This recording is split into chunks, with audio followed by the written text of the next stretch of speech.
What is going on, guys? Welcome to Double Tap. This is Mash Those Buttons podcast dedicated to the FGC. I'm, of course, your host, Crash, and with me, I've got my two cameos locked and loaded. We've got Static Gorilla and Meza FGC in the building. What's going on, fellas? Hello. Yes. Hanging out there, Mr. Pirate-looking man. Damn. Have you not seen me wear a bandana before, man? I've worn these I don't think he has.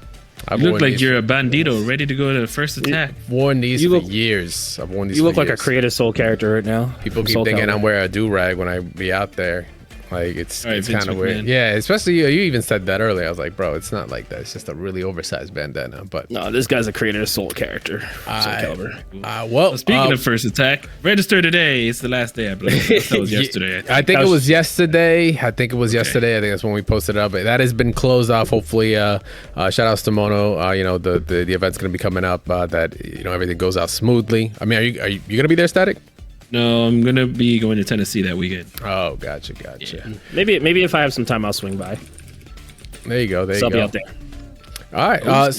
So guys, welcome. Of course, this is Double Tap. This is the podcast dedicated to everything and anything in the fighting game community. We've got a new Twitch page, by the way. If you haven't already, checked out the show. You can check out the show a day earlier before it hits all your favorite podcast platforms. We are on twitch.tv/Double Tap FGC now. Still all love to Mash Those Buttons. They still got their Twitch page, obviously, that we were on before, but now we'll be moving forward on this page. So that hasn't really changed much else other tan an address bar. We were live every Monday, 8:30 Eastern Standard Time. Put a big asterisk on that. Sometimes might be a couple minutes behind, but it's all good. But we've got a lot of things to take care of. We got a lot of things to talk about. We got some randoms. We got some announcements that weren't supposed to be announcements, but they ended up being announcements because we can't trust Ed Boon. Some idiots jumped on stage, and potential rollback soon TM to talk about as well. So let's just jump right into it, of course, with New York Comic-Con happened over the weekend. Shout outs to my homie Lawrence. He went out there and with his girl and hit up New York Comic-Con. He was dressed up as a Leon RPD outfit and everything. And that Joe was legit, and it looked like he had a good old time. So shout out to the homie. He hadn't been to an event like that before. So would you say it was professional? It was pretty professional. Okay, yeah. Leon the professional. Okay, yeah, Leon the professional. Yes, I got you. I got you. He didn't brandish the Matilda, nor the little girl or the gun. So. Mm-hmm. All right, so let's get into it though. So the reason I bring up New York Comic Con is because we did talk about the, or rather we brought up the tweet before about Ed Boon stating like, hey, we're not gonna show Omni-man gameplay or anything. Don't expect that. We are gonna show other stuff, which. He did? He did. He tweeted about that, which is like, but I mean, like, he still did show the gameplay. No, he did. No, they did show the gameplay. Yeah, but that's what I'm saying. It's like, it basically was a goddamn lie. Like, so also shout outs. I'm giving shout outs to everybody, but I ended up watching it. I was out at MKNJ. It's a local MK local that's ran by Darth Arma. Awesome community member, awesome guy, commentator, all that TO. Helped them out while we were out there. The trailer dropped, and since I was in just an MK crowd, like everybody was glued to their phones. I knew something was going on. I ended up peeping out the trailer. They ended up getting shown off, but we did get a little bit more than just Omni-man. I don't know if you guys had a chance to check out the video itself. I would hope you checked out the trailer already. Yeah. But it was the trailer. Yeah, it was pretty tight. It starts off with him and Liu Kang. And off the rip, I just want to say, like, I don't know what it is, but does he look like he's like rendered a little differently? Yeah, he looks more cartoony. True, and he doesn't sound like J.K. Simmons. Yeah, I think it's gonna take a little bit to really like listen in. Like he is, but he's like, it seems like he's like he needs coffee. Like he's not awake. I feel like it's kind of like one of those things, like even when you hear Megan Fox as Natara, you can hear Megan Fox, but you can't really like, you're like, was that really Megan Fox? Because yeah, but I don't really care too much because they still have to play a character, right? But like maybe he just changed a little bit maybe over the course of doing other characters or events. It's just been overtime, Yeah, you can hear her, but you also cannot, how do I say, hear her exposition or whatever her what is it, personality in the voice. Yeah, no, not at all. You know what, maybe it's because maybe he's prepping for Invincible 2, like season 2, when that comes out. So it might be a little bit further into the future, or he might be, kind of prepping that other voice for Omni-Man. We know because he's going to be older, right? Technically. And this looks like a little bit older Omni-Man. This doesn't look as like young as he does in the show. He does look a little bit more like older, grittier. Like you can see the wrinkles. I don't know. Maybe it's just me. Yeah, it might be just because of the way he's rendered in this compared to obviously in the 2D, right? Like in that 5 o'clock shadow. It's crazy. Yeah. My man's been drinking. But off the rip though, he wasn't the only thing, right? That got shown off as well. We got a quick look though. We got a new cameo to actually look at, and it's actually Tremor. And Tremor in an interesting look to him, not like the tank that was MKX. He's a little bit more traditional ninja, right? Kind of like more of the MK Special Forces style Tremor. For those that know what that game is, he looks more like that. But I dig it. I like it. We get a little look at it. We kind of have a little bit of a pop-up animation from him. I think we got to see either the same one or maybe a variation later down the line. But let's talk the little references in here. Have you guys watched Invincible? Yeah. Yes. Or read it? Yeah. Okay. All right. Watched, awesome. yes. All right, so yeah, a lot of references, right? The best thing you look for is the little Easter eggs and references in here. Clearly, we get the beatdown, which I'm assuming this is going to be his X-ray, where he just was destroying Mark, aka his son, and the infamous meme, like think, right? That whole scene. That's gonna be his X-ray. He has a couple of quicks here and there, but we don't have to be the ones to actually just completely break it down for you. There is another video that has some comparisons here. It actually made it on Twitter. This is from Skybound Games. Posted up about it, which is really, really dope of them. Just a side-by-side on the comparisons as to what they've taken from the game to what's actually in there. This is very, there we go. This is a very weird duration, but yeah, it's kind of there. Why Skybound? I don't know. Maybe they're fans. Yeah, I guess. They might be fans. I would have liked a little bit more of the like red-eyed version of Omni-Man, like where he looks a lot more grittier. Like he just seems a little too polished still. But maybe maybe over the course of battle damage, because battle damage does happen, maybe we'll see him like get those like red eyes and stuff. Exactly. So obviously we got the dope references. The one of his fatalities as well. The infamous eye pop off, head explosion. But even more infamous than that would be the train. I would have liked to see them kind of putting their hands out during the train, just like how Mark does. They do kind of in the beginning, but then they just kind of don't do the rest. And I would have liked the like punching as he's getting grabbed for the X-ray. Oh like, actually that would have made it cool. Yeah, that would have made it funnier. But I think they did a great translation for him. Yeah, he looks dope. He looks pretty much menacing. I was actually curious. Funny enough, when I was watching the trailer, I was actually talking to Arma about it. I was like, he kind of feels the way what we're seeing from his kit right now, right? Because he's got like this super speed. Seems like could be a command grab because he has the whole spine grab thing, right? He has a dodge as well. That's specific to him, it seems, where he actually dodges a Scorpion Spear and then ends up doing the whole spine thing behind him. I'm wondering if he's going to be more of a maybe anti-zoning type, because right, his gameplay is what brings more question from his gameplay is like, how is Homelander gonna play compared to him, right? Where it's two similar characters, right? Two evil Supermen.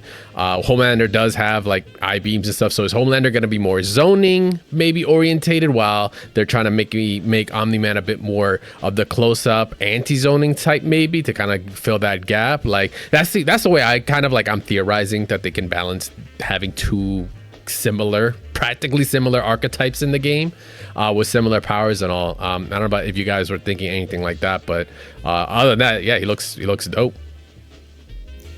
Yeah, I didn't expect anything less. However, everything there was great except for me. I felt like the punches were very stiff.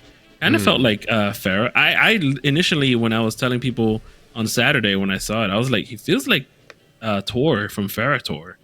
Just because he's a bit more stiff, his movements. And then I get home, watch Max's reaction, and he says the same thing, and I'm like, okay, I said it first. Heard it here first. I said it first. But like, yeah, it just felt a little too stiff. But then, of course, you have the dodge, you have the movements. Also, there's Tremor looks kind of like Scorpion with the up juggle. Yeah, the up juggle cameo he had there. I mean, kind of playing on the idea, right? Trevor's like a ninja of the earth, the ground, and such. And if you remember his MKX version, there was like the jade version, there was the lava version, there was the golden steel like variation, like the different elements and minerals in the earth. Like, so I guess they're still playing off of that for him, which, you know, gives them a variety. You know, I'm assuming give him a variety of moves and different kind of looks, which could be callbacks, but they make sense. They make sense. I just don't like how stiff he sort of looked with his punch. Well, here's the thing. I feel like he has to be, because this is okay. I'm gonna do a lot of referencing to Injustice because I think you can kind of see a lot of the moveset. You see the 4-2-3 there. You see he has the, I think it's like 1-1 or 2-1-2 or 2-1, something like that, where he does the Superman's like one hit with his left hand and then does it again to knock him up in the air. Like, these are clearly moves from Injustice, and it feels like watching it, and I've been saying this since day one, it feels like Injustice, like a mixture of Injustice 1 and 2. And I feel like Omni-Man feels like an Injustice 1 Superman with the speed that he's at, right? He's not really fast, but he's not really slow. I think that's what we're kind of seeing here. And I mean, with the movement options that he's going to have, I think he needs to be kind of slow, because he had that one teleport that looked like he didn't even need to have a projectile affect him. And I wasn't sure what side he was on. I don't know if he's going to be able to choose left or right, and you got to just guess. But ultimately, I feel like this character is stiff as hell. Yes, but like I said, it reminds me of Injustice 1. So yeah. I didn't think about that. Maybe they were trying to make it like almost like a little love letter to Injustice. Yeah. So one of the first things. Ooh, go ahead. I was just gonna say, I feel like Homelander. Omni-Man, even though he has some of the qualities of Superman and what Homelander's gonna have, I think, yes, I do agree. I think they're gonna make him more of an anti-zoner with an aggressive, like a highly aggressions type of play style, not like mix up, but just very maybe plus buttons, which you don't see very often. And I think it makes sense for how slow he is, but I also think it comes off as I like the way they're designing him, right? I don't see him use the beams. He's kind of more of this, like, I'm in your face, let me teach you a lesson. But I feel like Homelander is going to be more like that grimy, like, really use every little bullshit tool that's in his kit to just annoy people, right? Because that's what he does. He doesn't care. He can do whatever he wants. I mean, not to say Omni-Man can't do the same, but I get what you mean. They're kind of playing into the character a little bit there. Yeah. That'd be kind of cool. One last thing. I don't know if you noticed. I know we did talk about the subway earlier, but did you notice the, like, kind of the Easter egg within the Easter egg when it came to the subway? Yep. Oh my goodness! What a way to put it together, right? Like, for those that don't realize, the reference we're talking about is the actual subway in which Omni-Man brings you for his subway fatality. To recreate that moment is actually, especially if you take a pause at the right, I think it's at the right frame, or during the actual animation, like when it starts up, you actually get to see the Ed Boon street name. I think it's like on the, there we go, Ed Boon, the Boon Tobias station on the left, which is a call out to the MK3 stage where we first saw it, where, you know, you got the subway fatality and stuff, and you can actually knock people up into the street. That's literally what this is. We saw it in MK9. We've seen it in MK11 as well, and certain flashbacks. I don't know if that ended up being a stage at all. I think it did, but I remember seeing it in some of the cutscenes and all. So that was dope. So it's just rich in the Easter eggs, which is really dope to see. Omni-Man showing to be quite the menace. But he's also bringing along not just the Tremor cameo, but the release date or release month. So he's actually going to be coming out in November of this year. But that isn't the only information we also ended up getting. Even though it's not, I don't think it came from this particular, let me see. I don't think it came from this particular event. I don't think it came from New York Comic Con. I think it was like later. Matter of fact, I think it was yesterday that this actually ended up dropping. Yeah. The DLC release schedule has also been revealed with, let me see. Let me make sure this is good. So we have Quan Chi and Peacemaker also arriving winter 2023-2024, so maybe a December, January to February timeline for those two characters, while we do have Ermac and Homelander are targeting for spring 2024, and Takeda Takahashi, aka Kenshi's son, but not really his son in this timeline, is aiming for 2024, which is a surprise because I expected Homelander to be last. or even Peacemaker, to be honest, to be last. Any of those cameos, not Takeda, but that's pretty cool. So we actually do end up getting an actual, at least a timeline or a roadmap for these characters to come out. So I do think people need to keep in mind that there's a possibility that the second season of characters or even assist characters could come from the show Gen V, which is connected to the boys, right? So I don't know if they needed to, and maybe it's timing, right? They might be trying to push Gen V or like the boys and stuff like that. Also, Homelander coming out at the time may actually re-spark back up. So maybe that's why. But I think Peacemaker coming before him. Peacemaker, in my opinion, is kind of a very lackluster character in me. Like, in my personal opinion, like I say that in the sense of like, there's nothing really going on with DC, and Peacemaker was like a good show, but it's not really getting pushed anymore. I don't know if it has. Season 2 is kind of not going to be around for it won't be around. It won't come out for a while. So, so I think that's why it makes sense, right? Why they should just push it the way they're pushing it, get it out of the way, and then focus on what everybody really wants, which is the hype. I do like the way they built it up. I just don't like Ermac being after him. I guess it is. Or around that time, maybe. Yeah, we'll see. I just don't like. You have a render of Ermac and he's coming out that late. That's weird. Yeah, I mean Quan Chi. Well, I mean Quan Chi and Ermac like both in the game already, kind of set up. Ermac / Jarrett, right? Like, which is kind of weird. Yeah. The timelines are interesting. I'm wondering, what they're proposing there, but I mean that's what we got right now. It might be subject to change, it might not. But in the meantime, though, we're just gonna have to check out what Combat Pack 1 is gonna have for us, starting this November with Omni-Man. All right, guys, so that does it for MK official news. We do have some tech to get into, but we'll do that after this quick break, guys. We'll be right back after this. Don't go anywhere.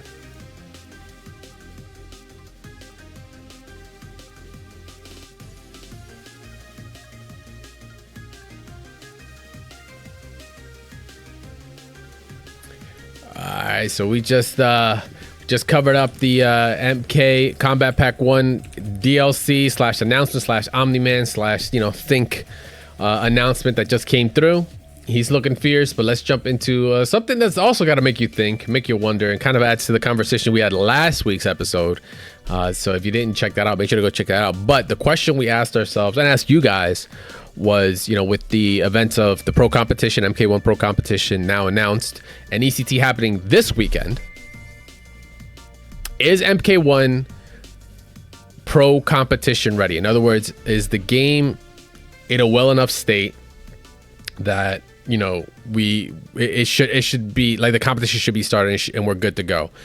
I was, the short answer for me was no. I think consensus was, we had a conversation around that, but that's because there's just so many bugs, so many things that are just going on with the game that are intentional or not, that kind of question how well the game is going to actually end up being. Like, it's not in a good spot in terms of some things. Like, every other day or every other week we're looking at new bugs, input bugs. Now we're seeing infinites. I mean, infinites, I want to say aren't. I don't want to say they're terrible, because infinites in a game it's kind of natural. It's natural to a fighting game, especially in the tag game, right? In the tag game scene, like infinites or weird unblockables and such, that's kind of par for the course when you're playing a tag game. But this was something that is not intentional. That is the Sindel, the Sindel infinite that we have going on. Let me see if we can get the. I kind of don't mind it, because and when I say I don't mind it, maybe this is my Marvel player mentality coming. Yeah, you're biased already. You're already biased. I'm like, that's fire. Whoever said it shouldn't have said it. They should have just did it in tournament, and then no one can stop them. Well, right? that's the thing, because tournament rules state you are not allowed if you intentionally do it. Right, like, and it's still in the pro competition, though, right? In the pro competition, that's what it states. Yeah, just do it outside the pro competition. Do it outside of it. Hold on. Can I tell you though?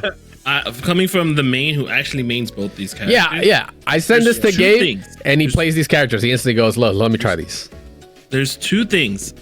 Oh, I was gonna say, let me try something, and just like show you a gif of me jumping off a cliff. But there's two things about this. So hear me out. The thing is, if it were to happen without somebody knowing, we wouldn't be able to tell it's an infinite, and we'd say, exactly. Oh, this guy's a scrub. Why is he not can't block? Yeah, because the combo counter resets. It's still a reset, and for some reason it just doesn't register. I just did it just now with Cyrax in the corner before I played Meza, and it was doing it, and I'm like, but I still don't know what is causing it. Like, she flies and then does a 1, and then even here in this clip, it's showing him doing it too. So I don't know what's causing it that allows for it to be so tight. I was gonna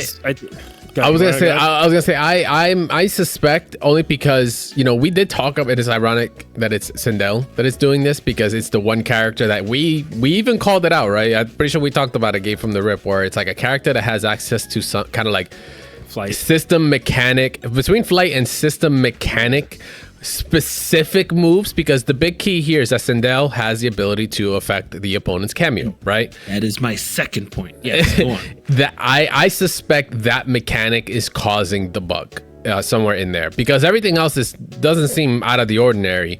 The only thing that's unordinary about what she can do that no other character can do is whatever value is reset and however the mechanic goes, because you can't break this, because once she does the EX cameo, she has control of your cameo, and you need your control of your cameo in order to break, right? You need your cameo available, and you need the 2 bars. That's a different move. That's a different move altogether. Oh, you're that's talking what about affected EX this. point. EX point is what takes away assist. The EX snap is what does the thing. However, it's the snap. Okay, my bad. I was able to do it without doing the snap. But at the same time, even if she knows that you're about to get meter in the freeze and in the Cyrax net, which only works in the corner, by the way, but the freeze works outside. Freeze works anywhere. Yeah, the Sub-Zero if she freeze. freezes you, she has enough time to do EX, which is an 80 frame snap. It's an 80 frame snap, and she's able to do it. And if you break it, you're still eating. You know, you're eating damage. And yes, okay, maybe after when you do the combo breaker. So if it's in the middle of a combo, they don't fly up as high, but she can still scream and get a combo and do it all over again if she's already snapping to get Sub-Zero back.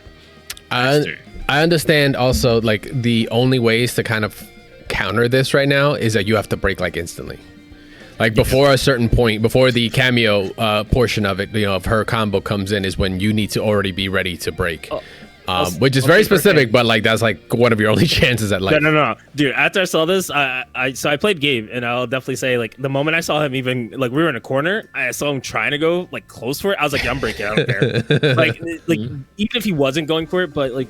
No, I actually think there are some weird mechanical problems here, and I kind of noticed it when I was playing Ashura a lot. Certain moves have different properties, and I'm gonna start. I think this actually is a problem with her scream.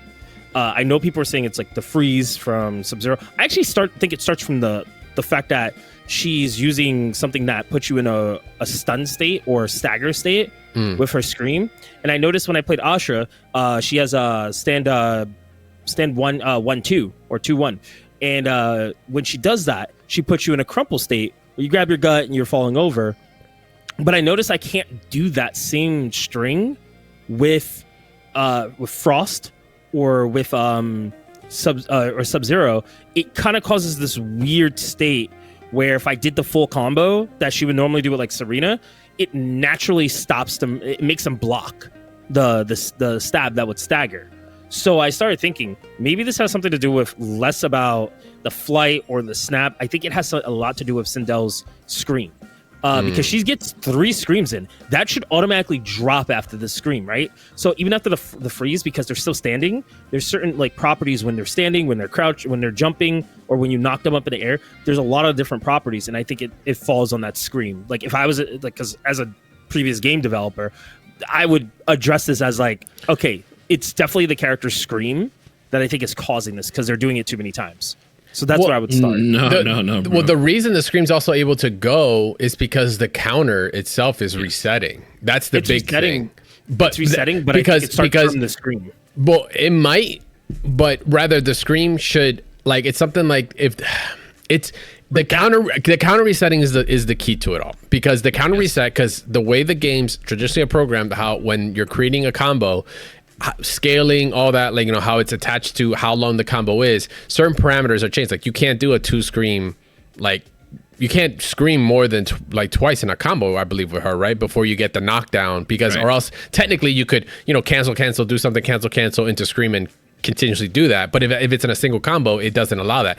The problem with this is that the combo reset happens after the freeze, which shouldn't happen because that is still a combo. It's just the cameo is creating that kind of value. But it's like is it the cameo or is it the snap that's doing it? Like, it's just, I just find it more that I want to say it's the snap, because kind of like how you said earlier, Meza, you've kind of tried to replicate it with a character creating a similar state. But Sindel, once again, the thing that she has, that one thing that it's that snap. It's something about the snap and the cameo. I'm saying this is my fucking theory, man. Okay. This is my What is your theory, Gabe? What is your theory? My theory is that it has to do with just flight canceling. Flight is broken. NRS has a history of not having a good coding with flight. For perfect example, in Mortal Kombat 9 original, Mortal Kombat 9 original, Sindel had an infinite. Yeah, it wasn't really used because it had to get patched out pretty quickly. Thing is, she could do a launch into dash up or just into yell, and when she did a yell, if she flew and canceled her fly and landed, she could do it all over again. And they had to take that out because you could just win. You could do back 3, 2, the bounce, dash up, yell, back 2, 3, bounce, do the yell. Oh, forgot the flight cancel. My bad. Yeah, she could just yell again and again. Yeah, gotcha. She could yell again and again, and I mean, you could also be right there, because that is also technically another aspect that this character holds, right? Like, who else has flight cancel? I don't think anyone else has flight cancel in this game, correct? Natara kind of does, but kind of doesn't. This is completely doesn't she have like an air like command dash or something like that? Yeah, is what it is. Command dash. Yeah, I don't know if she could replicate somewhat the same, because she only has one move, but she'd have to use EX. I'm kind of curious now that Gabe said that, and I'm seeing the number values. It resets to when she does the overhead in the air. Is this like frame perfect or anything like this, or a specific frame you have to land on, or you could just do it? I believe so. Okay, I was using one. It only worked for me when I used Air 1 and not Air 2, and this video is doing Air 2. If you want to see the original poster of it, it's Koisy on YouTube. Koisy. Huh? Is it Koisy that Air did 1 it? though, right? Yeah, Koisy is the one who did it, and I joined the Discord too. Oh, gotcha. Yeah, on YouTube. I see that it's resetting to 50, and I'm like, if that's on like the perfect frame, then I mean, it's kind of easy to just say, when this property is like this on this frame, like it has to like not happen, right? They could just block out of that state, because like it's giving her 50 damage for an overhead and it's resetting it. So I think it's a specific frame where they just can't block out of freeze. So then you have to think about. So I don't even think it's the snap. I think it might be between the freeze and the timing of the flight cancel. That's resetting it too. So if that's happening, you just have to fix the freeze and her overhead during flight cancel, right? So I mean, that's the only thing I can think of at this point if we nullify the whole like everything else, because that's where I see it's really happening. Yeah. So if you want a more in-depth look, like Static said earlier, check out Koisy, Koisy on YouTube. There's a breakdown on it. It's about a 15-minute video on that tech for it, just to kind of explaining the parameters. He's timing it. The tech at the start. It's just the tech at the start. It reset there. Oh, it's the tech at the start and then showing matches. Oh, and then showing matches? Okay. Oh, damn, never mind. They're like, listen, this shit's broken, and look how I used it online. You know what? Yeah. While it's there, why the fuck not? Yeah. I wouldn't blame you, but don't expect to be able to run this kind of stuff in pro competition. They're going to be looking out for it. So if you are going online at MK1, heed the warning. You see a Sindel Sub-Zero, just save that break early on. Just really don't get hit. Your defense needs to be on point, because I think once you get chopped up, it's over. I'm doing what Liu Kang's doing. I'm staying full screen. Oh my goodness, are we seeing it right now? Is this really showing? The guy is a comedian. Oh no, that sucks. All right, well, yeah, this has just been your weekly update as to how is MK doing this week for pro competition. Yeah, I mean, like I said, Infinite's not as bad. I expect to see bugs, but damn, this one. They did say a lot of people would hope they patch things by Tuesday. That'll give time for ECT, but on the other side, do you like emergency patch things for bugs? Obviously, right? Nothing else. Yeah. Okay. Look how long it took for them to do the player 1, player 2 thing. My question is, though, I'm just hoping, this is why I'm also scared about that. fixing one thing. What else do you break? It's a leaky boat. Where is something else going to pop off because of it? Like, Yes. do you really want to do that before a competition on your first actual official offline event for your circuit? Like, do you want to set that precedence? We'll just have to see. So one last thing to kind of round out the MK news. Rumor stating right now, Mortal Kombat Legends: Fall of Edenia, a new animation from the Mortal Kombat universe, should tell the first time the entire plot of the rise and fall of Kitana's home kingdom. Jarrett Tyndall, Tanya Jade, Rain, and Melina may appear. This has been shown off. I'm trying to remember where this was. It's like official documentation where it kind of states like, you know, these projects that are going on, and Mortal Kombat Legends 5, aka the title, alternate title is MK5, and it says Legends: Fall of Edenia, which will be kind of cool because we have yet to see like a full-fledged story on what the hell happened to Edenia. We always know, like, you know, someone gets betrayed, Sindel either dies, there's a betrayer. Kitana was always present. She was always around when it happened. It'd be interesting to actually see an official story or a canonical event to actually watch. Are they basing this off of MK1 or are they basing this off of MK? I'm going to say it that way. I'm not sure because I haven't seen the second animated one. The first one was kind of solid. I haven't seen the second one, and that one was trippy because I know Shang Tsung kills Stryker, but it's like during MK2 timeline, so I'm like, okay, the timeline's a little skewed right now. So it's not like one for one on the original, but we'll just have to check it out. But the animations are dope, the movies are dope. This is one of those weird things where the storyline just, it's its own thing again. But I mean, I've enjoyed the first one, so yeah, I'll definitely have to watch the second in this one. Yeah, well, also, you know, kind of make it a note, if Melina's in it, I would assume it's a little closer to MK1 because, you know, Melina's supposed to be original Melina was a byproduct during the tournament or whatever to be a clone of Kitana by Shao Kahn. Now it's like she's an actual sister. So it's like, okay, I think it's more towards the newer stuff. I feel like MK9 was the most accurate story-driven game. For the OG, like midway timeline. It might be just different now. You know? Even though it did make Kung Lao more of the leader than Liu Kang, and that's how Kung Lao died because of the fight against Shao Kahn. Yeah. Blame Raiden. Yep. Lao did nothing wrong. It's all Raiden's fault. All right, so Dragon Ball as well. Dragon Ball panel at New York Comic Con went down. There will be a Dragon Ball Games Battle Hour taking place in Los Angeles, California, January 27th to the 28th, as the same as last year. During this event, this is where the World Tour, LCQ, and Finals will be taking place. Once again, that's the 27th, 28th. Unfortunately, that's happening at the same time as Frosty Faustings. That kind of sucks, but, you know, it is what it is. Here's to hoping we hear something about rollback. I think if we make it to the next Evo without rollback, what is that, 2 years? Yep. Yeah. It'll be 2 years running. If Sam Show comes out with rollback before you, bro, and they already did the beta. It's over.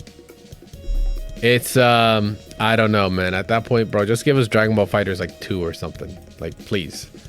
Soon TM is kind of rough, but, you know, regardless, we have something to look forward to. Maybe they'll go like, listen, we're not going to give you rollback. And we go, what the hell? They were like, well, we decided to just make a new game instead. And it includes rollback. I was like, all right. You know what? That's fine. I'm not even mad. I wouldn't even be angry at that point. But we'll just have to wait and see once again. January 27th, 28th, if you're in the LA area, go peep it out. Go check it out. Let us know. Be angry for us if they don't do it. Don't go on stage and do stupid shit, though. You don't have to do that. You don't have to make a show out of it. All right, so let me see what else is going on. Oh yeah, so Bandai Namco kind of put out the I'm trying to figure out the Bandai, the Nam Cops or something, whatever you want to call it. They out there. They're coming for you. They're coming for you. They have put out an official statement about the Tekken project and and it's coming from the Tekken project and Bandai Namco esports team. They've noticed some players have access to closed beta network test, the CNT, and played beyond the closed beta test period, such actions and breach of terms of service, Tekken World Tour Code of Conduct, blah, blah. Any player known and found to have access to CNT without authorization, keyword, without authorization. There's pro players out there that have authorization. They don't count. There will be ineligible for the upcoming Tekken World Tour and other official tournaments. Cooperation is preserving the fairness and competitive integrity of our competition is highly valued. Thank you very much. Don't get caught. This is Street Fighter 6 all over again. And even then, with the people that we know for a fact that did and such, like, you know, did you guys see any actions really like taking forward? I didn't. No, I love it when Street Fighter did it and they were just like, yo, I'm snitching on everyone. And I was like, it was a fun time. Look, I'm not going to lie. This is a serious problem, but like, I guess, I mean, I just look at this as like anyone getting a hold of the arcade, going to the arcade in Japan and playing something earlier, like 2-3 months early, right? Like, that's how I'm looking at it. Because I'm like, you're not going to be able to stop people from doing that. And even if you were, like, they're setting it up so they don't have to be online. So it's like, oh, how do you stop that, right? But I mean, nobody's just going to come forward and snitch. I mean, if you are, you might lose a lot of credit. You put up a reward. I guarantee you. Yeah. $1,000. All right, it'll $200. It'll happen. All right. So a couple other things to kind of get through. Once again, Uni. I don't want to kind of like, you know, overshadow Uni. Like it's kind of been, what is it? Cis Celeste is what we're calling it. Like just Uni 2. Just Uni 2, right? That's what it is. I was gonna say, I'm not gonna keep going. There's too many acronyms already. Uni 2. Come with a consensus, yeah. Hashtag Uni 2. It says it right there officially. From Arc System Works America, stating, hey, it's now available for pre-order. PS4, PS5, and Nintendo Switch. Not seeing Steam on there. What the F, bro?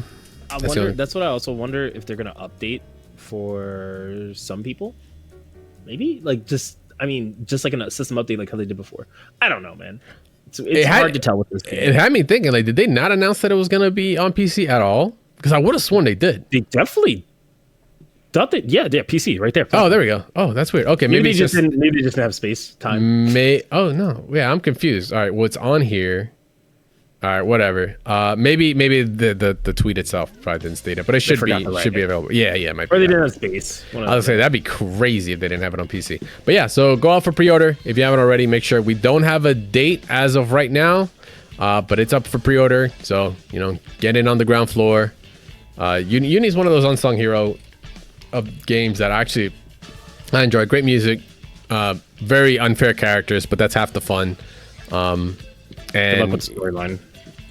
I haven't. It's so sometimes like, because I've done that mistake where sometimes I've jumped in and the story's like, it's okay. But then the worst part is like when it's too fucking good and I'm like, I'm just knee deep in that shit and I don't come out for a while and then my YouTube feed's like not fucked up, but it's like all that for like a week.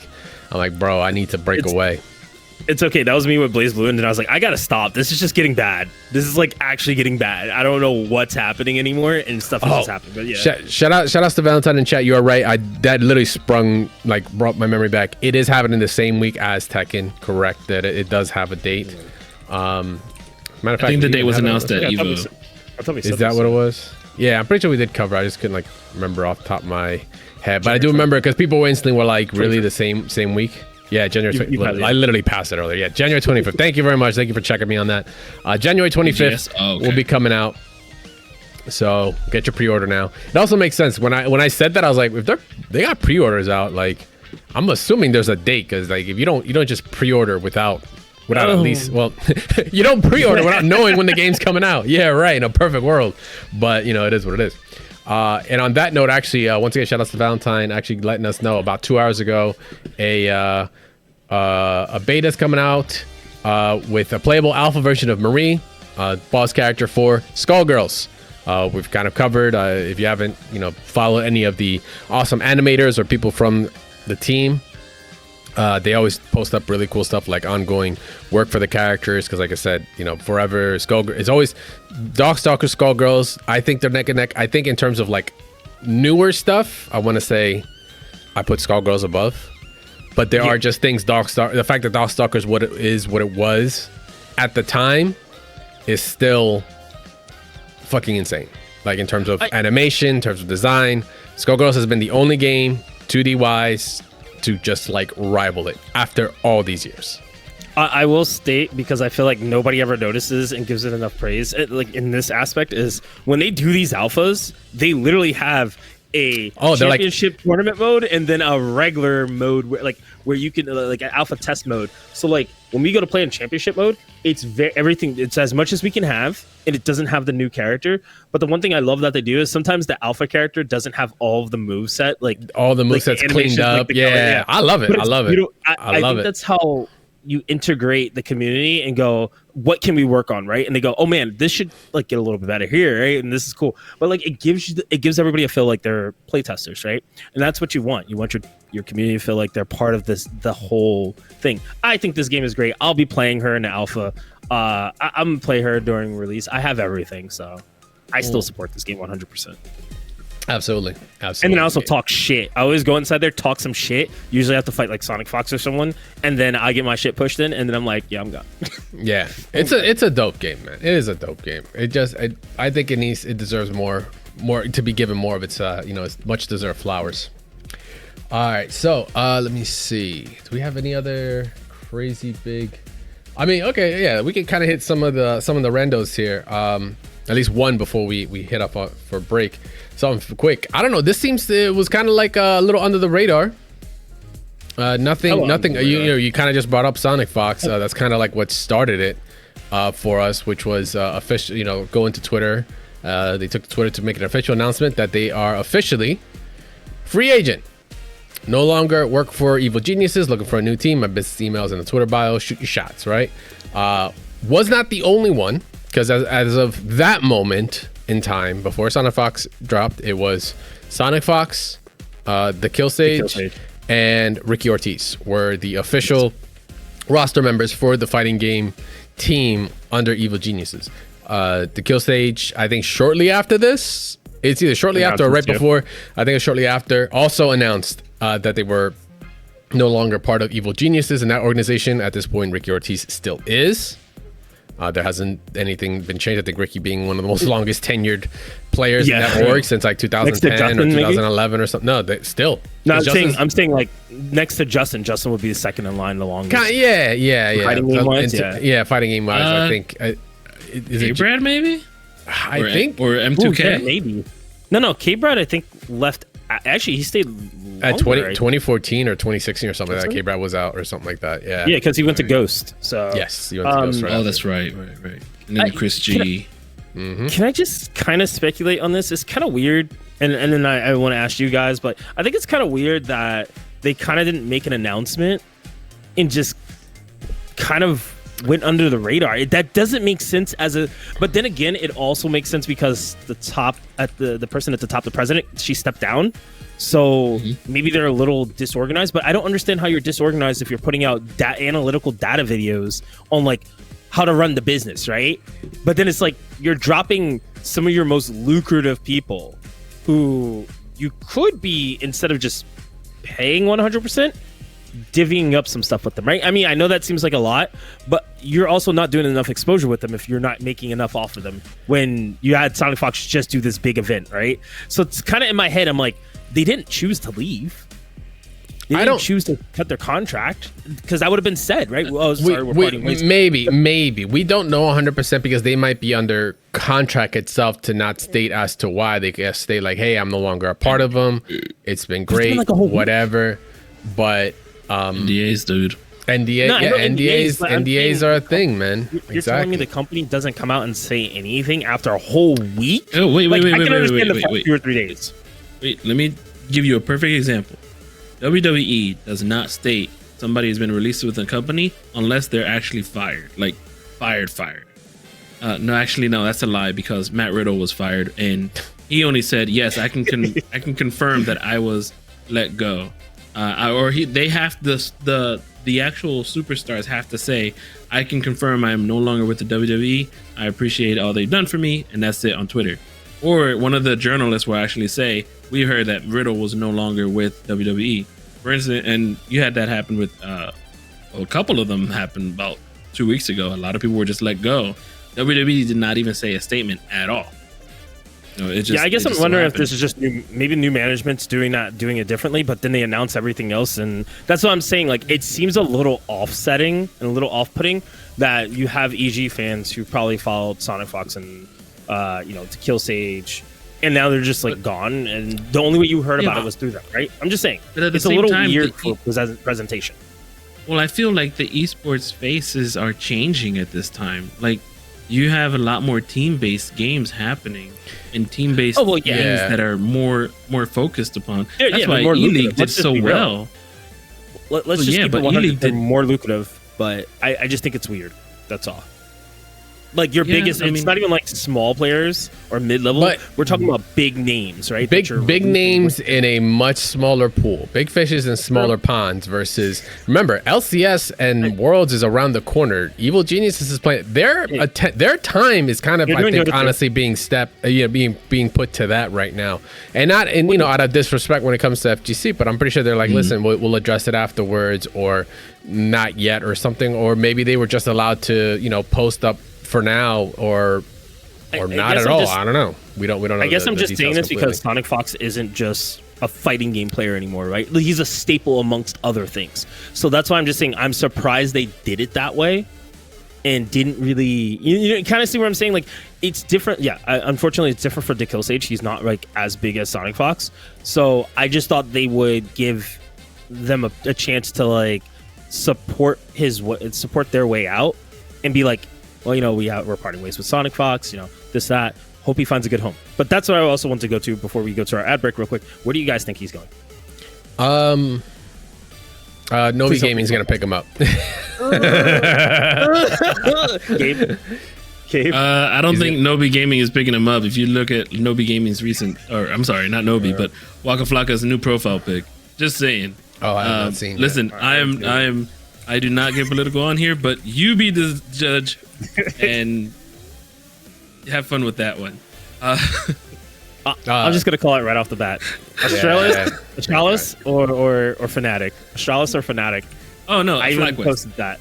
No, I don't want him on FlyQuest. No. Never mind. All right, it's time for that ad break. We'll be right back after this ad break, guys. Don't go anywhere. We got some more to talk about here on all things FGC News. Don't go anywhere.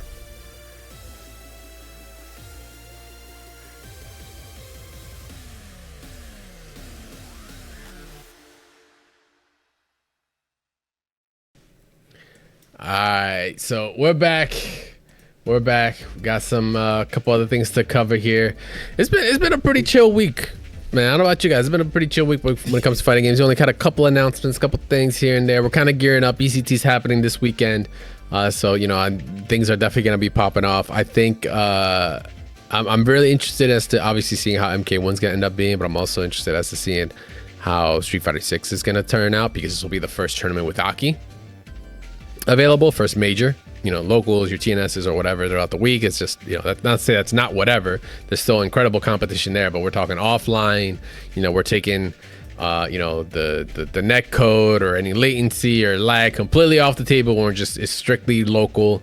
So I'm very curious to see how she's going to end up, if we're going to see even one Aki in top 16. There's already one. There's one in top 100 players in the leaderboards. It's more than Ryu and Zangief.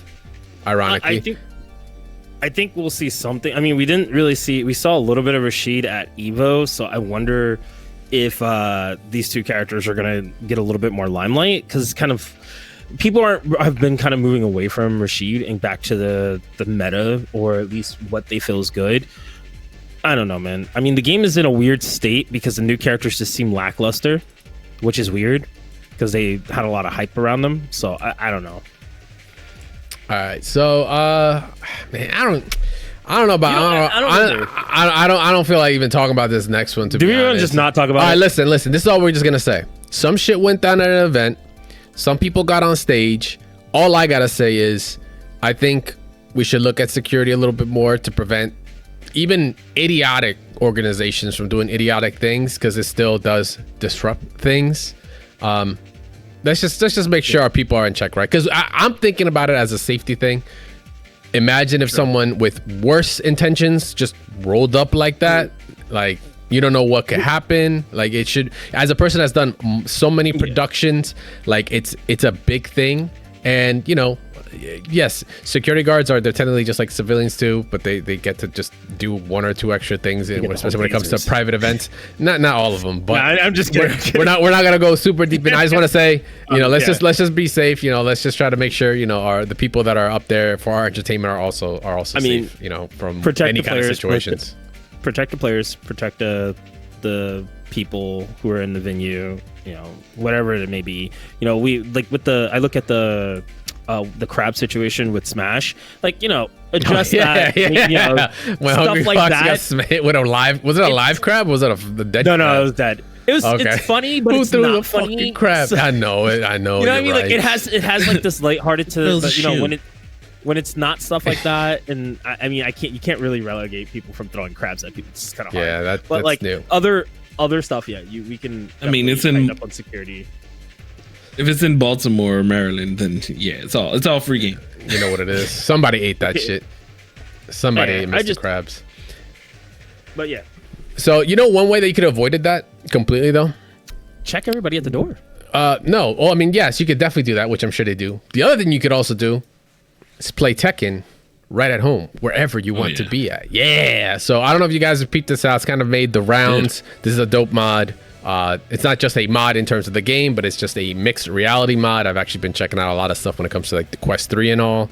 There's a tweet from Flat2VR, Waifu Enjoyer, which is the name of the original account, playing Tekken 7 on his couch while using Praydogs UEVR Mod for a full 60 OF VR or in VR desktop MR chroma key to play MetaQuest 3. In other words, I know it's a lot of different words and letters I just threw at you. It's just a bunch of different programs that allow a lot of different things that include even keying backgrounds, which then is why this person's able to play Tekken 7 on their couch or whatever in full VR with complete camera control, with the actual point of the camera being your headset itself. Really, really dope. This is just like, and you can also do really cool things that even change the size of it too, so you don't have to be like really tiny, like on some Toy Soldiers cool. type thing. But it's dope. I think there was even a. I was gonna say there was a Guilty Gear one too. I think you can. The reason there isn't one is because they're chroma keying it out. Okay. They're chroma keying it out so that way it stays transparent no matter where you're at, so you can see it in whatever perceivable angle you want to be at, which is pretty dope. Damn. You know what I'm looking forward to? It's seeing what modders do with it to make it make movies off of this, right? This is where we're gonna start seeing movies and stuff. Where would you? That's so dope. Where would you? I'm gonna ask you guys. Where would you guys play this at? If you had an ability to play it right now, where would you be like, oh yeah, I'll hook this up here and I'll play here? Not look stupid. No, who cares? Who cares about looking stupid? First of all, as a VR not enthusiast, but I definitely play myself a lot of VR. I have definitely been at a party and put on the VR and gone to town, like doing the shooters and everything. I'm rolling. I'm like, yeah, I don't give a fuck. Like, it don't matter. You're gonna look stupid no matter what. Where would you be rocking this at? I would love to definitely do it on the beach. On the bus? Oh, that's kind of good. Man, that's pretty good. That's pretty good. That is a good fight place. I would do it until you miss your stop. Hey, wait, hold up. Let me finish this TOD. Hold up, bus driver. Back door. No, I gotta get to work. Yeah, I definitely would play it at the beach, because I think that'd be like dope for Tekken, because then I could just put on like Quiche, the Quiche or whatever song, and then I'm at the beach. I'm actually the beach would actually be kind of fire. The beach would actually be kind of fire. Imagine you have like 20 setups at the beach and everybody's just playing each other on like nobody knows just make sure you're under an umbrella, like you out in the sun, get toasted. Imagine coming back like, I won my set. Can you tell? And you just got the gnarliest tan line where half your face hasn't hit that vitamin D yet. I would definitely. This is game changing. This is huge. This is fun. Just for the fact that you can free camera anywhere. Like, that's kind of cool. If you saw, he can go. His camera can go behind them, and even see, like, you can put this anywhere. And like Meza said, make movies out of it. Or make just like little clips or dioramas. Like Guilty Gear wanted to try to make dioramas happen, but nobody really used it. I can't wait. I myself, I would love to do it. Just waking up in the morning. Homegirl's next to me, and I'm like, yeah, hold on, don't move. I'm playing Guilty on your titties. Hold on. and just like. Oh my play. god! Oh my god! I would snap that. I would Snapchat that shit in a second. I'd be like, "Yo, dog, check this out." This Twitch channel. It's like you wake up. It's like, yeah, I just want to, tech deck on my girl. It's like, no, I'm just gonna play VR on her instead. That would be my move. This just hit me. This just hit me because we talked about, I think a few episodes ago, whatever happened to the watching, Evo.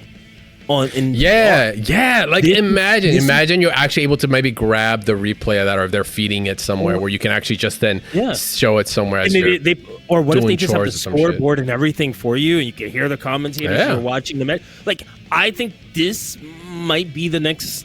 I don't want it to be, but I think it might be, because I've been looking into VR stuff. I was like, what do I want to get for VR? Because I think VR is really cool lately. I've been watching people do the Star Wars stuff, and then just like the bars and stuff and grabbing people and or doing battles. So I think this is just such an interesting route that they're going. I wonder what's next. And this looks like the same mod program that they used for Street Fighter 6. Not like we know. You know, maybe we don't know what it looks like. Allegedly is what it looks like. It's the actual interface itself looks similar, for sure. I wouldn't be surprised if it is like kind of like the same interface for it. But regardless, though, it is a really dope piece of. Mix better. I thought about it. So were you trying to say like if people were using this technology at like Evo Grand Finals? So like imagine if Evo is using this. Well, hold on. Yeah, no. We don't all need headsets, because it'll be broadcasted on the screen, and they'll be using the actual stage as a spot for the screens. So we don't have to look at the players. I'm trying to have their own training. That would be cool. I'm just trying to put this on and play Yu-Gi-Oh! Like normal, and see the monsters come out and shit. Like, that's what I'm trying to do. I don't know about y'all. I'm like, fighting games are cool, but I'm trying to Yu-Gi-Oh! Just walk down the street like, hey man, and then we put on the headsets, we look goofy as shit, and we're like, I know what you're talking about, Gabe. It's like I think there's an anime called Angel Beats where they can like do the VR stuff and everything. Yo, you're talking about like putting basically not a wall, but like a holographic thing around the center stage, and then have it where that's the VR itself, and then we're seeing them fight in the middle where we don't have to see it on the screen. Damn, I knew your idea. That's crazy. That would actually be dope as hell. You better patent that. But you can check this all out once again. Flat2 VR. Go check them out on Twitter. That's Flat2, the number 2 VR, to check out the mods and all the other footage they have there, because there is a bunch more coming in. Tekken and Guilty Gear are clearly just to start. I think if you check out now, you've got some GTA 5. You've got Doom 3 on the Quest 3. There's a bunch of really cool stuff that's happening right now. So if you're into VR, now's the chance. All right, so with that, we've got one last thing. This is a question we're going to be putting out to everybody, to our listeners and to those that are here on Twitch. If you guys want to participate, this tweet, actually, I think I saw it before last week's show. I just forgot to bring it up. It was on the 10th. It was I think at the end of it. This came out from Retro Blast US, and it's an awesome question. It's one I never really thought about that hard, but I feel like it would be great to ask. Which video game adaptation, in other words, movie adaptation, wins? Street Fighter 1994, Jean-Claude Van Damme, you know which one we're talking about there, versus the MK Mortal Kombat 1995 joint, the original OG. Which one wins between the two? If you were to pick a side, I think we're gonna be divided here, but let's start with Meza. Let's start with Meza. Oh, you already know me. That's why. I'm not 100% sure with you, because you could be super memory static, but then you could like kind of be real about it. But let's start with Meza. Go on. So if I'm being fully grounded, because we played Street Fighter at Dumpling Sessions like a year ago or so, and it was a lot of fun, really wonky. But then it's like MK, right? So I definitely think I actually like Street Fighter in this one. And wait. We're talking about video game adaptation, like the movies, not the game. You're talking about the movies. No, the movies, dog. The movies. That's all you had to say. Yo, 100% MK1 all day, every day. I think that there's so much hilarious shit in the movie that shouldn't have been in there. And now that I'm older and looking back, who's the guy who plays Raiden? I always forget his name. Christopher Lambert. Is it? Yeah. Oh, yes. He's hilarious. So what do you mean? Doug, I mean, there's 100% hilarious. obviously he punches a guy and he doesn't kill him, but he goes, sorry. Yeah. You know? Yeah, that's true. He says like something really weird, and he goes, the fates of millions are in your hands. Like, he's like, sorry. Yeah, he's like, yeah, sorry. Like, why? He's like, sorry. And I'm like, the whole movie, he's just whispering. I'm not gonna say I was doing something, but let's just say I was with some people and we decided to watch it a certain way, and it was entertaining. Drink for every time he whispers. Got it. Yeah, sure. We'll All say right, that. so we went with MK. I mean, listen, Okay. MK is also strong enough that they did bring those characters skins to the actual retail game of MK11. So but not to say you can't knock. Ironically, Van Damme, because they brought Van Damme for an MK skin as well. But yeah. All right, Static. What's Yes? we got one for MK. Static. What are we feeling? You've got two for MK. You got two for MK. Yeah, Damn. However, here's the thing though. I recently did watch the Street Fighter movie, and it held up until one certain point. So you had to go with me? No, that part was already like, even when it was 80 yard in. Get it out of here. I'm going to get to my butt. No, stop it. Listen, Street Fighter was fine until there was a fight where they were about to have Ryu and Ken versus Vega and was it Zangief? And Sagat. Sagat. That was like, yo, we're about to get in here. And I was literally watching it as an adult, and I'm like, I don't remember this fight. Is this actually happening? Boom, in comes Zangief, and I'm like, oh, this movie's terrible. That's why this movie's just bad. Okay. It's really bad. However, Raul Julia is the best Bison of all time. He really was. One of my Bison. favorite actors. He's a He full looks blood like Puerto Rican, Boricua like me.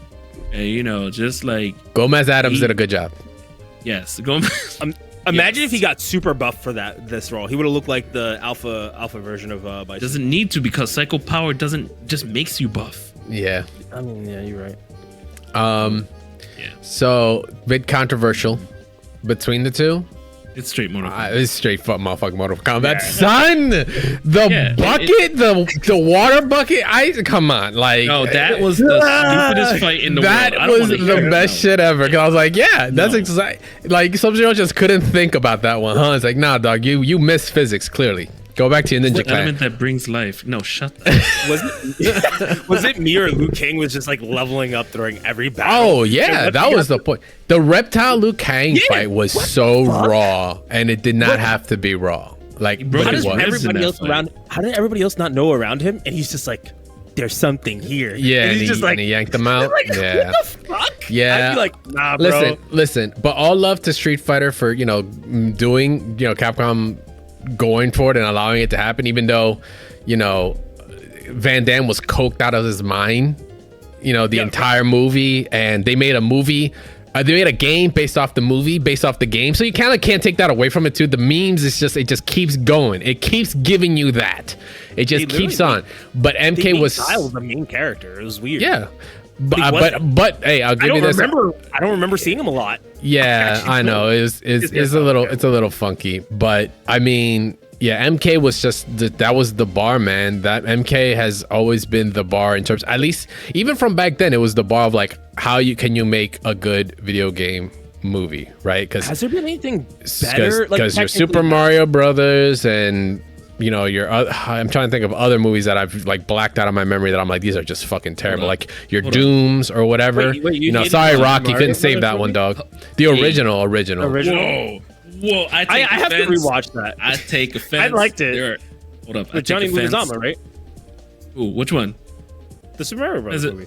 Meza, you need to log off right now. All right, listen. No, wait. Are you going back further? I'm asking. I'm not going back further. I take offense that Doom is being shat on right now. Okay. Doom was bad, dude. Doom. If you are looking at it from a Doom perspective, it's bad. If you are looking at it, How else am I gonna look at it? I'm a Doom fan. What do you Look at it as a mean? movie. Nah. Then why the fuck? Then why the fuck did the movie? Why did the movie try to fucking literally be Doom at the end of it? Yeah, let me get into first person and now become an on rail shoot. The movie didn't know what the fuck it wanted to be. What do you mean? Are we considering animated movies too, or no? Nah, we're not even going that deep. We're not going that deep. We're just strictly between the two. Hold on. Resident Evil 1 is good. Resident Evil 1 is good. Absolutely. Yeah, no, Great. it's fine. It started Absolutely. the laser craze. Yeah. Lasers are phenomenal. And then Absolutely. it got too much. We can get into this discussion, and maybe we will in some other video that we'll do down the line, talking about video game movies. But in the meantime, though, Street Fighter versus Mortal Kombat, let us know what you guys are feeling. Seems like the chat kind of likes MK a little bit real more. quickly, though, very fastly, Street Fighter over Mortal Kombat 2 movie. I still gotta go with Mortal Kombat 2 movie, even though it was terrible. Wait. It was so bad. Wait. Street Fighter or Mortal He's Kombat? talking about Annihilation. Annihilation. Oh, yeah. I know. We don't talk about that. We don't talk about that. Wait, I'm gonna accept it because it was that more. bad. But there is more. The Oh, very intro of Mortal Kombat 2 movie, probably the best part of the movie. That beats Street Fighter for me. It was. Because I always thought Johnny Cage was dead by part 3. So for Johnny Cage to die by the hands of Shao Kahn because he's a little like pumping up his chest a little bit was kind of sick. And they did that camera angle thing, and then Sindel be like, "You bad, you." It was like, gotta this rewatch movie's that movie now. stupid. And you wonder why. I was like, I thought Gabe would go Street Fighter because he is about the memes and the stupidity of things at Cyrax costume times. was so good. It was. I don't know it what. Was. I don't. Yeah, it was. I don't It know what was. was happening in Street Fighter movie. I'm just gonna be honest. I just thought it was like stuff happening and it was okay. Like I don't know what the premise or the plot is. Even looking back, I need to rewatch it. And I still struggle. All right. Well, let us know if you guys are checking this out on YouTube. We posted up also at Double Tap FGC on YouTube. Make sure to go follow. Hit us up in the comments or tweet at us at Double Tap FGC. Mortal Kombat versus Street Fighter, 1995 movie versus 1994. Which one did it better? Or which one you like? Which one is the better adaptation? Let us know. I mean, I don't think that big of an argument, but hey, someone might have a really, really good call out on that. So we would love to hear it from you guys. Let us know for sure. And with that, video game movie rant aside, that is going to wrap up another episode here of Double Tap. We appreciate you guys hanging out with us, of course, on Twitch. Once again, we do have a new Twitch page, twitch.tv/Double Tap FGC. I almost said mash those buttons because I've been saying it for like years now. But you guys make sure to go follow us there. We are live every Monday, 8:30 Eastern Standard Time. Now that we have our own Twitch page, we are looking to just get it up and running more than just Monday. Maybe run some sets, especially when new characters come out. Maybe we'll have these discussions on stream sometimes. We'll see. Make sure to follow us there. Make sure to follow us on YouTube and all other social medias. Once again, at Double Tap FGC. We appreciate all of you guys that have been coming through, already been following, already been joining us here for the first show on it. You guys have been awesome. Make sure to follow my awesome host here, Meza, at Meza FGC, of course, on all social media platforms. He's live on Thursdays and Wednesdays, I think it is. Thursdays and Fridays on Kick. Fridays, yeah. There you go. Thursdays and Fridays on Kick. And of course, Static Gorilla, at Static Gorilla on all social media platforms and on Twitch. We're past separate ways now. I don't know what the hell you're playing now that we're through the DLC. He's a little busy right now. Maybe he might pop it up for the TNS on Fridays. Who knows? We'll just have to see. In the meantime, though, go follow them. You can follow me at CrashTechVS. I'm usually on Twitter. You guys can also check us out on our actual, site to listen to the show. You can check out doubletap.gg. That'll bring you right to the MTV site, right to the Double Tap page, and check out the show, listen to it, watch the video, check out whatever podcast platform of your choice, whatever's your favorite. Guarantee you we are on it. So we appreciate y'all for doing that. You guys can support us free of charge, absolutely, with liking, retweeting, and also any kind of feedback for the show. Ratings on your favorite podcast platform helps a whole lot out. Lets us know. We appreciate you guys. I think we're a 5-star over in Spotify right now with, I think, 100 people putting in. We appreciate y'all. Real question, Raul Julia as Bison or Carrie to that's a good one. We'll follow up on that one on the next week's show. That's tough. Static don't even know how to answer that one. All love. Thanks for you guys hanging out with us. Well, like I said, we'll be live next week, 8:30 Eastern Standard Time. Until then, be safe. Later. Peace.